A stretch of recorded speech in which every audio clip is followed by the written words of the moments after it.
ఓం గం గణపతియే నమః స్వర్ణలక్ష్మీ నమస్తే అస్తు పరబ్రహ్మ స్వరూపిణి రాజ్యం దేహి ధనం దేహి సర్వకామాంచ దేహి మే. ప్రతి ఒక్కళ్ళకి స్వర్ణలక్ష్మి అమ్మవారు బ్రహ్మ జ్ఞానాన్ని ఇవ్వాలని, తద్వారా ప్రతి ఒక్కళ్ళు ప్రతి నిమిషము చక్కగా నవ్వుతూ హ్యాపీగా ఉత్సాహంగా ఉండాలని, అలానే కొన్ని సందర్భంలో మనకు నచ్చినవి వస్తాయి, కొన్నిసార్లు కొంచెం లేటుగా రావచ్చు. అలానే మనకు నచ్చిన వాళ్ళు కొన్నిసార్లు మన దగ్గర ఉండవచ్చు, కొన్నిసార్లు దూరంగా ఉండవచ్చు. ప్రతి సందర్భంలో కూడాను ప్రతి ఒక్కళ్ళు చక్కగా నవ్వుతూ హ్యాపీగా ఉండాలని, ఉత్సాహంగా ఉండాలని, అలానే మనస్తత్వం మనకి అమ్మవారు ఇవ్వాలని చెప్పేసి మనం కోరుకుందాం. అంతేకాకుండా అమ్మవారు మనకి ధనాన్ని ఇవ్వాలి, ఐశ్వర్యాన్ని ఇవ్వాలి, సర్వకామాంచ సిద్ధి, అనుకున్న ప్రతి కొరకు కూడా నెరవేరాలి. అట్లాంటి యొక్క అమ్మవారి యొక్క కృపా కటాక్షం మన మీద ఉండాలి. మనం ఎంతో ఉన్నతంగా ఎదగాలని చెప్పేసి మనం కోరుకుందాం. అంతేకాకుండా రాజ్యం దేహి, ప్రతి ఒక్కళ్ళకి ఒక అధికారము, పవరు, స్టేటస్, ఒక దర్జా, దర్పం, ఇవన్నీ కూడా ప్రతి ఒక్కళ్ళకి అమ్మవారికి మన అందరికి ఇవ్వాలని చెప్పేసి మనం కోరుకుంటూ, మనము మే మంత్ యొక్క రాశి ఫలాలు చెప్పుకుంటున్నాం. మే మంత్ రాశి ఫలాలు ఈ మంత్లో చాలా విశేషాలతో కూడుకొని ఉంది. ముందుగా ఒక 2 నిమిషాలు వాటి గురించి చర్చించుకొని తర్వాత 12 రాశుల గురించి మనం మాట్లాడుకుందాం. ఈ మాసం మనకి వెరీ ఇంట్రెస్టింగ్గా పౌర్ణమితో స్టార్ట్ అయ్యి, ఈ మాసం అంతా అంటే మే మంత్ అంతా పౌర్ణమితో స్టార్ట్ అయ్యి పౌర్ణమితో ఎండ్ అయిపోతుంది. మనం చూసుకుంటే ఇందులో వైశాఖ మాస పౌర్ణమితో స్టార్ట్ అయ్యి జ్యేష్ఠ మాస పౌర్ణమికి మనకి మే మంత్ అంతా ఎండ్ అయిపోతుందని గమనించుకోవాలి. ఇందులో 3 ముఖ్యమైన విశేషాలు ఉన్నాయండి. ఒకటి, ఈ మంత్ మనకి బిగినింగ్లోనే బుద్ధ పూర్ణిమతో స్టార్ట్ అయిపోతుంది. దీన్ని గురు పూర్ణిమ అంటారు, బుద్ధ పూర్ణిమ అని అంటారు, వైశాఖ మాస పూర్ణిమ అంటారు. చాలా చాలా విశిష్టత కలిగిన పూర్ణిమ. పర్టికులర్గా గురువుకు సంబంధించి, చంద్రుడికి సంబంధించి ఎవరైనా కనుక దోషాలు ఉంటే ఆ రోజున మెడిటేషన్, ధ్యానం చేస్తే చాలా బాగుంటుంది. కొన్ని వైష్ణవ టెంపుల్లో విష్ణుమూర్తికి కళ్యాణ మహోత్సవం కూడా జరుపుతూ ఉంటారు. చాలా చోట్ల జాతరలన్నీ జరుపుతూ ఉంటారు. ఒక వెరీ ఇంట్రెస్టింగ్, చక్కగా బాగా ఎంజాయ్ చేయవలసిన పౌర్ణమి వైశాఖ మాస పౌర్ణమి. తర్వాత మనకి 12 తారీఖు హనుమత్ జయంతి ఉంది. ఇది చాలా చాలా ముఖ్యం. పర్టికులర్గా ఏలినాటి శని ఎవరికైతే ఉంటుందో, తర్వాత కుజ దశ, కుజుడు అనుకూలంగా ఎవరికైతే ఉన్నారో వీళ్ళు ఈ హనుమత్ జయంతిని చక్కగా జరుపుకోవాలని నేను కోరుకుంటున్నాను. ఆస్ట్రాలజికల్గా అంటే జ్యోతిష శాస్త్రం ప్రకారం ఒక ముఖ్యమైన విషయం ఉందని అందరికీ బాగా తెలిసింది, కర్తరి అంటారు. అంటే సూర్యుడు కృతికా నక్షత్రంలో ప్రవేశించిన తర్వాత సూర్యుడి యొక్క తీవ్రత చాలా అధికంగా ఉంటుంది కాబట్టి ఈ 13 రోజులు 15 రోజులు కర్తరి అంటారు. ఈ రోజుల్లో ఎక్కువగా మంచి మంచి పనులు చేయకుండా నిషిద్ధం అని చెప్తూ ఉంటారు. 11వ తారీఖున కర్తరి స్టార్ట్ అవుతుంది, 28వ తారీఖు కర్తరి ఎండ్ అయిపోతుంది అనమాట. ఈ ఉన్న మధ్యలో 15-16 రోజులు మనం చూసుకుంటే కర్తరి అంటారు. ఈ కర్తరిలో జనరల్గా బావులు తవ్వటాలు, తర్వాత వ్యవసాయానికి సంబంధించిన పనులు స్టార్ట్ చేయటాలు, వివాహాలకు సంబంధించి లేదా కొంచెం గృహప్రవేశాలు లాంటివి చేయకుండా ఉంటే మంచిది. అయితే ఈ కర్తర ఆధ్యాత్మికానికి సంబంధించిన పనులు చేయడానికి చాలా చాలా యోగ్యతనిస్తూ ఉంటుంది. హోమాలు చేసుకోవచ్చు, విద్యారంభం చేసుకోవచ్చు, చాలా మంచి మంచి పనులు ఆధ్యాత్మిక సంబంధించిన ఎలాంటి పనులైనా చక్కగా చేసుకోవచ్చు. అలానే ఇంటికి సంబంధించిన పనులు, పాత ఇంటికి సంబంధించిన పనులు అవన్నీ చక్కగా చేసుకోవచ్చు. ఆల్రెడీ అంతకుముందు వివాహానికి సంబంధించిన పనులు చేస్తుంటే ఈ టైంలో కూడా కంటిన్యూ చేసుకోవచ్చు. అయితే కొత్తగా మాత్రం కొన్ని విషయాలు మాత్రం చేయకూడదని చెప్తుంటారు. సో ఇందులో ఇంతే కాకుండా జ్యోతిష శాస్త్రం ప్రకారం 4 గ్రహాలు ఈ మాసంలో కూడా మారుతూ ఉన్నాయి. ఇది కూడా ఒక ముఖ్యమైన విషయం. మనం ఇక ముందు వీడియోలో ఈ 4 గ్రహాల యొక్క ఇంపాక్ట్ ప్రతి రాశికి ఎలా ఉందో మనం తెలుసుకుందాం. వృశ్చిక రాశి మనం చూస్తే ఇందులో ఉన్న ఫస్ట్ నక్షత్రాలు తెలుసుకుందాం. విశాఖ 4వ పాదం, అనురాధ 1, 2, 3, 4 పాదాలు, జ్యేష్ఠ 1, 2, 3, 4 పాదాలు అంతా వృశ్చిక రాశిలో ఉంటారు. పేరు బలం చూస్తే చాలా పాపులర్ అయిన పేర్లు మాత్రం ఇందులో వీళ్ళకి ఉంటాయండి. ఇందులో తో, నా, నీ, ను, నేను, యా, ఈ, యు అన్న అక్షరాలంతా కూడా మనకి వృశ్చిక రాశిలో ఉంటాయని గమనించాలి. మనకి ఈ ముందుగా చెప్పుకునే విధంగా 4 గ్రహాలు మారటంతో, సూర్యుడు, బుధుడు, కుజుడు, శుక్రుడు మారటంతో ఈ యొక్క మంత్ ఎలా ఉంటుందో మనకు మహర్షులు సూక్ష్మ గోచారం, లఘు గోచారం అన్న ఒక కాన్సెప్ట్లో చిన్న చిన్న వర్డ్స్లో ఎక్స్ప్లెయిన్ చేయడం జరుగుతూ ఉంటుంది. అది టోటల్గా న్యూస్లో హైలైట్స్ లాగా. అది చూస్తే ఇందులో సూర్యుడికి 6వ స్థానంలో ఉండటంతో శత్రునాశాంత అని చెప్తూ ఉంటారు. అంటే శత్రువులు అనేవాళ్ళు ఎవరూ లేకుండా వెళ్ళిపోతూ ఉంటారు. తీర్థయాత్రలు చేసేవాళ్ళు అవకాశం ఎక్కువగా ఉంటుంది. కుజుని వల్ల వీళ్ళకి ధన సంపదలు వచ్చే అవకాశం ఎక్కువ ఉంటుంది. ఇంతే కాకుండా వీటితో పాటుగా సంపదలు శుక్రుడు తీసుకుని వస్తూ ఉంటే విరోధము, అంటే మీకు ఆటంకాలు కలిగించే వాళ్ళు, మిమ్మల్ని వ్యతిరేకించే వాళ్ళు, మిమ్మల్ని ప్రతిఘటించే వాళ్ళు కూడా ఉంటారని ఈ యొక్క సూక్ష్మ గోచారం ద్వారా, లఘు గోచారం ద్వారా మనం తెలుసుకోవచ్చు. ఇప్పుడు ఇండివిజువల్కి ఒక్కొక్క గ్రహం ఎలా ఉందో మనం చూద్దాం. అందులో భాగంగా సూర్యుడు వీళ్ళకి ఈ 6వ స్థానంలో ఉండి 7వ స్థానానికి మూవ్ అవటంతోటి ఫస్ట్ 15 డేస్ చాలా బాగుంటుంది. శత్రువులు అనేవాళ్ళు ఎవరుండరు. చేసుకున్న మీరు తలపెట్టిన పనులన్నీ చక్కగా అవుతూ ఉంటాయి.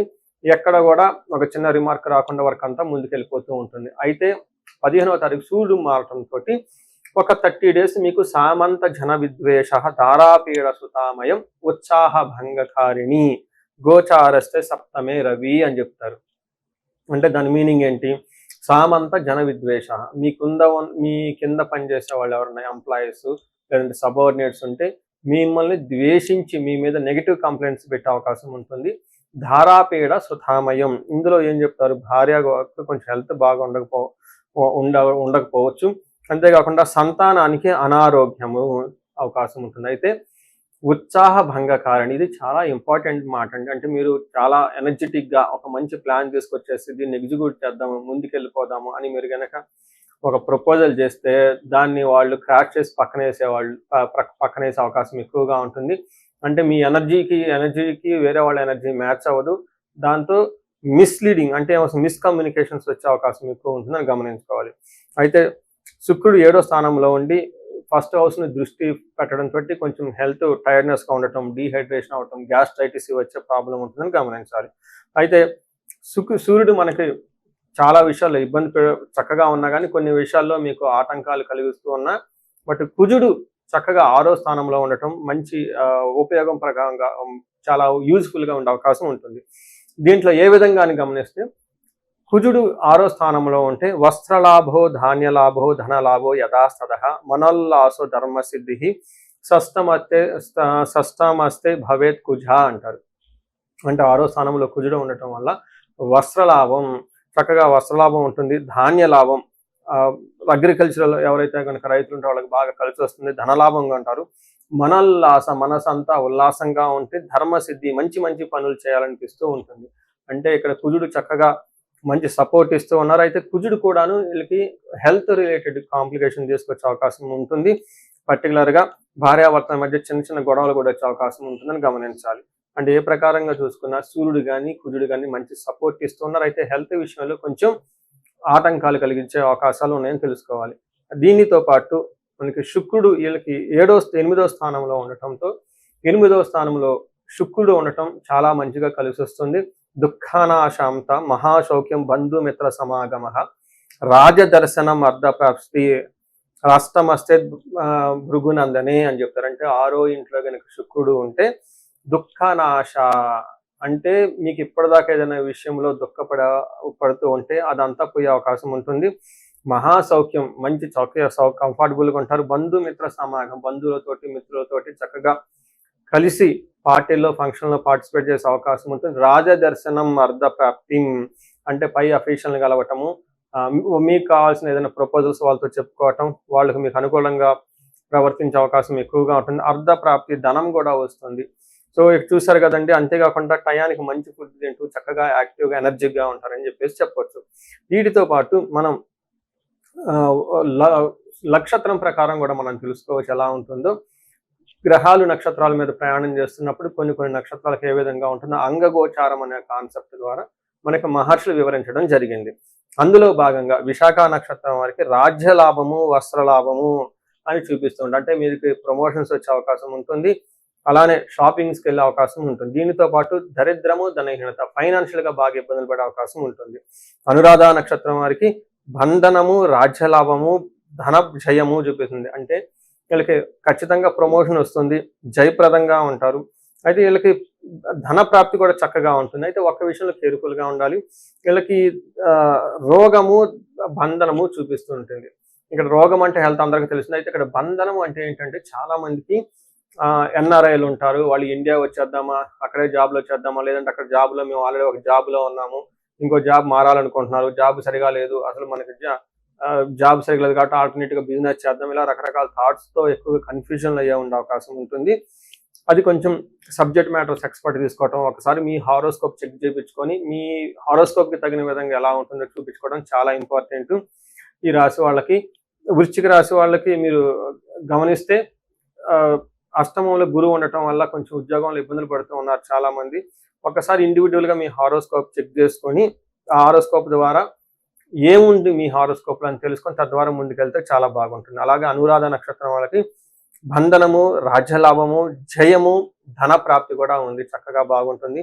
జ్యేష్ఠ నక్షత్రం వాళ్ళకి రాజ్యలాభము, జయము, ధన ప్రాప్తి ఉంటుంది. అలానే రోగము, బంధనము చూపిస్తుంటుంది. అంటే మీకు టోటల్గా కొంచెం హెల్త్ కాంప్లికేషన్స్ ఉండటంతో అలానే వేరే వేరే కారణాల చేత మీరు ఒక స్ట్రక్ అయిపోంటారు, ఒక కన్ఫ్యూజ్డ్ అయిన స్థితిలో ఉంటారు, ఎలా ఉంటే బాగుంటుంది అనేది. వాటి విషయంలో ఒకసారి మీరు హారోస్కోప్ చెక్ చేయించుకుంటే చాలా బాగుంటుంది. మీ హారోస్కోప్లో ఏంటి మీ స్ట్రెంగ్త్ అనేది చూపించుకోవడం చాలా చాలా ఇంపార్టెంట్. సో ఇవి కాకుండా విశాఖ నక్షత్రం వారికి పర్టికులర్గా శతభిష నక్షత్రం తరపున రాహు ఉండటంతో కొంచెం మానసిక ఆందోళన ఎక్కువ ఉంటాయని గమనించుకోవాలి. సో చూశారు కదండి, ఏ గ్రహం ఎంత అనుకూలంగా ఉంది, ఎంత ప్రతికూలంగా ఉంది తెలుసుకున్నారు కదా. టోటల్గా చూస్తే కొంచెం మిక్స్డ్గా ఉంది, కొన్ని విషయాల్లో బాగుంది, కొన్ని విషయాల్లో కొంచెము ఇబ్బంది పెడుతూ ఉంది అని మనం తెలుసుకున్నాం. పర్టికులర్గా కుజుడు, శుక్రుడు, సూర్యుడు బాగా అనుకూలంగా ఉన్నారు. అంటే ఒక రకంగా పర్సెంటేజ్లో చెప్పాలంటే ఒక 70% వరకు బాగుందని తెలుసుకున్నారు. మనం చెప్పుకోవచ్చు ఒక 30% కొంచెం ఇబ్బందులు ఉందని తెలుసుకోవచ్చు. ఈ రాశి వారికి ముఖ్యంగా ఎవరైతే ఏజ్ 35 నుంచి 45 మధ్యలో ఉన్నారో వాళ్ళకి ఒక రీసెర్చ్ గ్రూప్ లాగా స్టడీ చేస్తున్నాను నేను. ఎవరికైనా గనక ఆర్థికంగా ఇబ్బందులు పడిపోతూ ఉంటే స్వర్ణలక్ష్మి విశేష హోమం అని ఉంటుంది, దాన్ని చక్కగా జరిపించుకోండి. తద్వారా మీకు బహుముఖ ఆదాయము, వనరుల ద్వారా వచ్చే అవకాశం ఉంటుంది, మల్టీ సోర్సెస్ ఆఫ్ ఇన్కమ్ వస్తుంది. అంతేకాకుండా భార్యాభర్తల మధ్య చాలా చక్కగా అన్యోన్యంగా ఉండాలి, అభివృద్ధి జరగాలనుకున్నప్పుడు అన్యోన్య దాంపత్య పాశుపత అభిషేకము లేదా విశ్వావసు గంధర్వరాజ అభిషేకం అని ఉంటుంది, దాన్ని చక్కగా జరిపించండి. అంతేకాకుండా చాలాసార్లు మేము చండీ హోమాలు ఎక్కువ జరిపిస్తూ ఉన్నాము. లాస్ట్ మంత్ చూసుకుంటే చాలా చండీ హోమాలు చేస్తాము. ప్రతి ఒక్కళ్ళకు కూడా శత్రు బాధలు ఉన్నా, లేదంటే కోర్టు వ్యవహారాల్లో సరైన అటిడు కాకుండా మధ్యలో ఆగిపోతున్న, మీరు ఆఫీసుల్లో ఒక మంచి మేనేజర్ లెవెల్ పొజిషన్లో ఉండి సీనియర్ పొజిషన్లో ఉన్న, మీ మీద ప్రమోషన్ రాకుండా అడ్డుపడుతున్నా, వేరే వాళ్ళు మీకు కావాలని ఇబ్బంది పెడుతున్నా కానీ ఇలాంటి వాళ్ళు చండీ హోమం చేయించుకున్నా, అలానే రాహు దశ ఎవరికైతే నడుస్తుందో వాళ్ళంతా రాహు అంతర్దశలో వాళ్ళు ఉన్నారో చండీ హోమం చేయించుకుంటే చాలా బాగుంటుంది. అంతేకాకుండా ఇది పిల్లలకి అకాడమిక్ టైం కాబట్టి మనకి విద్య బాగా రావటానికి మనకి 3 రకాల దేవతలను ఉపాసన చేస్తూ ఉంటారు జనరల్గా. హయగ్రీవ స్వామి, మేధా దక్షిణామూర్తి, నీలా సరస్వతి. మీ యొక్క ఇండివిజువల్ యొక్క జాతకం చూపించుకొని ఒక్కసారి ఆ యొక్క మీ యొక్క జాతకానికి అనుగుణంగా ఏ దేవతలకు సంబంధించిన ఉపాసన చేస్తే బాగుంటుంది, ఆరాధిస్తే బాగుంటుందో తెలుసుకొని తద్వారా ఆ యొక్క దేవతలకు పర్టికులర్ మేధా దక్షిణామూర్తికి మూలమంత్ర జపము, హోమము, దానాలు ఇవన్నీ చేసుకుంటూ ఉంటే అకాడమిక్స్లో పెర్ఫార్మెన్స్ వచ్చే అవకాశం ఎక్కువ ఉంటుంది. ఇవి కాకుండా మీకు ఎలాంటి సమస్య ఉన్న, కాలసర్ప దోషం ఉన్న, పర్టికులర్గా వివాహానికి ఇది మ్యారేజెస్ టైం కాబట్టి మీకు 28 సంవత్సరాలు 27 వచ్చి ఇంకా వివాహం పోవట్లేదంటే ఖచ్చితంగా ఏదో ఒక దోషం ఉంటుంది. అవన్నీ చూపించుకొని పరిహారాలు చేయించుకుంటే తీవ్రతను బట్టి చక్కగా పెళ్ళే అవకాశం ఎక్కువ ఉంటుంది. ఇవి కాకుండా మీ లైఫ్ అప్పటిదాకా 35 ఇయర్స్ వరకు చాలా బాగుంది, మాకు 35-45 మధ్యలో ఉండి అనుకోని విధంగా మేము మధ్యలో కెరీర్లో ఆగిపోయాము, స్టాగ్నేషన్ పీరియడ్ వచ్చింది, కన్ఫ్యూజన్ వచ్చింది, ఎటెల్లలో అర్థం కావట్లేదు అనుకున్న వాళ్ళు ఒక్కసారి జాతక చక్రం చూపించుకొని ఎందుకు ఇది వచ్చింది, దానికి ఏమన్నా శాపాలు ఉన్నాయా, లేదంటే ఏమన్నా గ్రహ దోషాలు ఉన్నాయో తెలుసుకొని ఆ శాపాలు, ఆ గ్రహ దోషాలు తీసేసుకుంటే లైఫ్ 10 ఇంట్లో ఖచ్చితంగా ముందుకెళ్తూ ఉంది. ఇంకా ఒకటి, ఎవరికైతే ఏలినాడు శని, అర్ధాశ్రమ శని, తర్వాత అష్టమ శని నడుస్తూ ఉందో వాళ్ళందరూ కూడాను చక్కగా సంపూర్ణ శాంతి పూజలు చేయించుకోవాలని చెప్పేసి, మీకు ఎలాంటి సమస్య ఉన్నా కానీ దానికి చక్కటి పరిష్కారం ఉంది, ఎలాంటి కన్ఫ్యూజన్ ఉన్నా దానికి పరిష్కారం మీ జాతకంలోనే ఉంది. చక్కగా పరిష్కారాలు చేసుకొని మీరు జీవితంలో 10 ఇంతలు ముందుకు ఎలా ఎదగాలని, మీకు అష్టైశ్వర్యాలు కలగాలి, భోగభాగ్యం కలగాలి, చక్కగా సమాజంలో ఉన్నతంగా ఉండాలని చెప్పేసి నేను కోరుకుంటున్నాను. నమస్తే.